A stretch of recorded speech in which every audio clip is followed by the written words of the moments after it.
Bapak Ibu Saudara-saudari sekalian, jumpa lagi dengan kami tim Retreat Batam Oasis Center Rumah Retreat SSCC.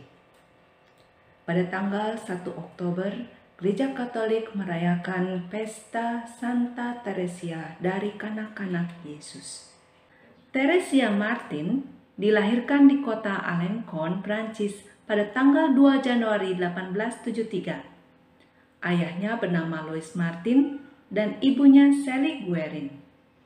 Pasangan tersebut dikaruniai 9 orang anak, tetapi hanya 5 yang bertahan hidup hingga dewasa. Kelima bersaudara itu semuanya putri dan semuanya menjadi biarawati. Ketika Teresia masih kanak-kanak, ibunya terserang penyakit kanker.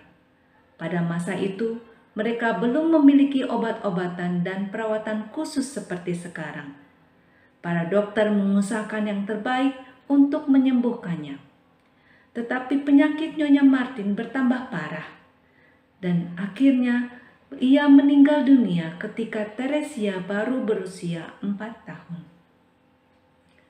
Sepeninggal istrinya, ayah Teresia memutuskan untuk pindah ke kota Lisieux, di mana kerabat mereka tinggal. Di dekat sana ada sebuah biara Karmel di mana para suster berdoa secara khusus untuk kepentingan seluruh dunia. Ketika Teresia berumur 10 tahun, seorang kakaknya Pauline masuk biara Karmel di Lisieux. Hal itu amat berat bagi Teresia. Pauline telah menjadi ibunya yang kedua, merawatnya dan mengajarinya, serta melakukan semua hal seperti yang dilakukan ibunya selama ia masih hidup. Teresia sangat kehilangan Pauline hingga ia sakit parah. Meskipun sudah 1 bulan Teresia sakit, tak satupun dokter yang dapat menemukan penyakitnya. Ayah Teresia dan keempat saudarinya berdoa memohon bantuan Tuhan. Hingga suatu hari, patung Bunda Maria di kamar Teresia tersenyum kepadanya, dan ia pun sembuh sama sekali dari penyakitnya. Suatu ketika, Teresia mendengar berita tentang seorang penjahat yang telah melakukan 3 kali pembunuhan dan sama sekali tidak merasa menyesal. Teresia mulai berdoa dan melakukan silih bagi penjahat itu, seperti menghindari hal-hal yang ia sukai dan mengerjakan pekerjaan-pekerjaan yang kurang ia sukai. Ia memohon pada Tuhan untuk mengubah hati penjahat itu. Sesaat sebelum kematiannya, penjahat itu meminta salib dan mencium tubuh Yesus yang tergantung di kayu salib.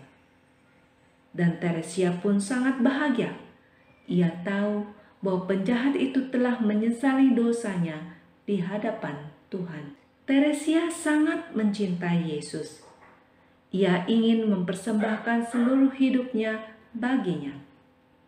Ia ingin masuk biara Karmel agar ia dapat menghabiskan seluruh harinya dengan bekerja dan berdoa bagi orang-orang yang belum mengenal dan mengasihi Tuhan.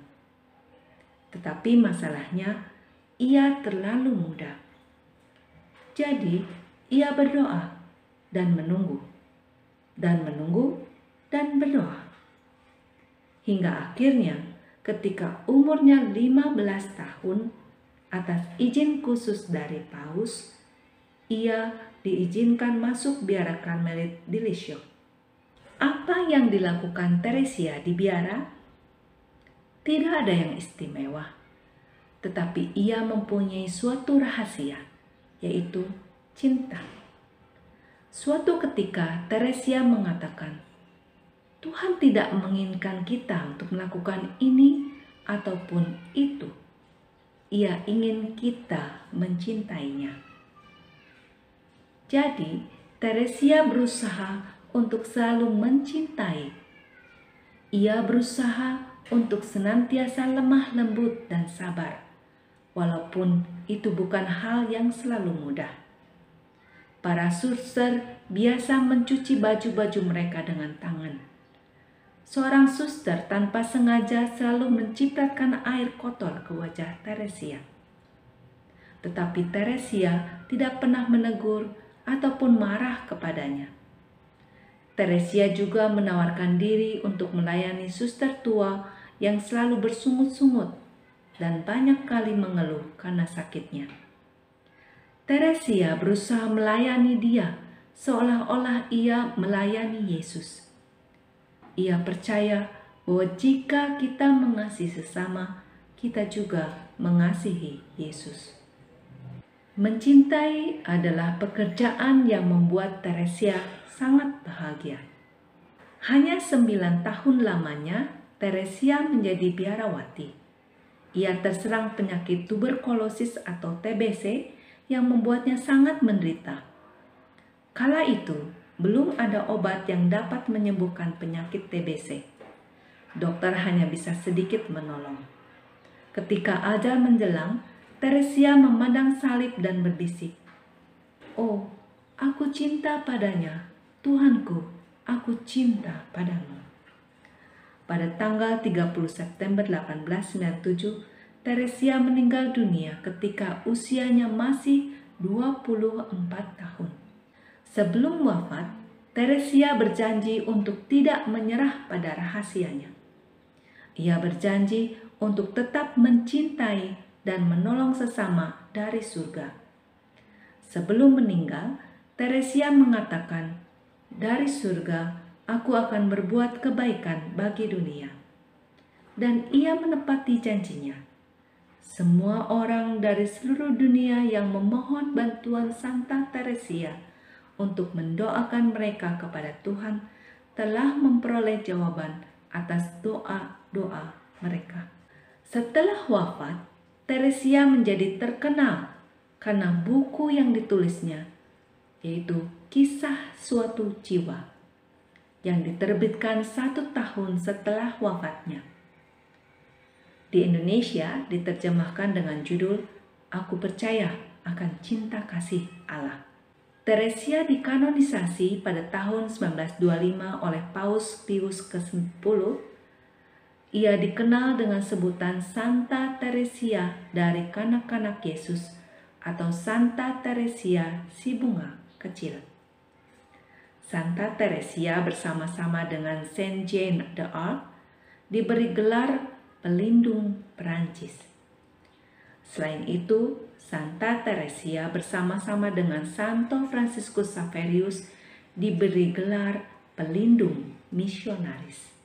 Baru-baru ini, tanggal 19 Oktober 1997, Teresia juga menjadi wanita ketiga yang diberi gelar Doktor Gereja. Kalian dapat mohon bantuannya mengenai apa saja. Ia pernah berjanji akan melimpahi kita dengan bunga-bunga mawar dari surga, dan memang sejak kematiannya banyak mujizat yang terjadi berkat bantuan doanya. Pestanya dirayakan setiap tanggal 1 Oktober. Teresia, seorang gadis yang sederhana dengan jalan kecilnya yang istimewa. Ia menunjukkan bahwa kekudusan dapat dicapai oleh siapa saja, betapapun rendah, hina, dan biasanya orang itu. Caranya ialah dengan melaksanakan pekerjaan-pekerjaan kecil dan tugas sehari-hari dengan penuh cinta kasih murni kepada Tuhan. Kamu pun dapat menjadi kudus dengan cara-cara sederhana seperti yang dilakukan oleh Santa Teresia dengan jalan kecilnya. Bagaimana melakukan hal-hal yang kecil dengan cinta yang besar? Santa Teresia dari Kanak-kanak Yesus yang mengajarkan jalan kecil dan jalan cinta kasih mengajarkan agar kita melakukan segala sesuatu demi cinta kepada Yesus dan untuk menyenangkan hatinya. Dengan pikiran yang terarah kepada Yesus, kita dapat melakukan sabda Tuhan ini yang diambil dari Kolose 3 ayat 17. Dan dalam segala sesuatu yang kamu lakukan dengan perkataan atau perbuatan, lakukanlah semuanya itu dalam nama Tuhan Yesus sambil mengucap syukur oleh Dia kepada Allah Bapa kita. Maka Santa Teresia hanya menjawab sambil tersenyum. Jika orang mencintai, hal itu mungkin. Maka di sini Santa Teresia sebenarnya hanya menghayati dan menghidupi apa yang dikatakan Yesus. Itu dalam Injil Matius 6 ayat 21 dan Lukas bab 12 ayat 34. Di mana hartamu, di situ juga hatimu berada. Marilah kita berdoa. O Santa Teresia dari kanak-kanak Yesus, tolong petikkan bagiku sekuntum mawar dari taman surgawi dan kirimkan padaku dengan suatu amanat cinta. O bunga kecil dari Yesus, mintalah kepada Allah hari ini untuk menganugerahkan rahmat yang sangat kubutuhkan. Santa Teresia, bantulah aku untuk senantiasa percaya kepada belas kasih Allah yang sedemikian besar, sebagaimana telah Engkau wujudkan dalam hidupmu, sehingga aku boleh mengikuti jalan kecilmu setiap hari. Amin. Terima kasih untuk segala perhatian Bapak, Ibu, Saudara-saudari sekalian kepada kami, tim Retreat Batam Oase Center, Rumah Retreat SSCC. Salam SSCC. Sampai jumpa.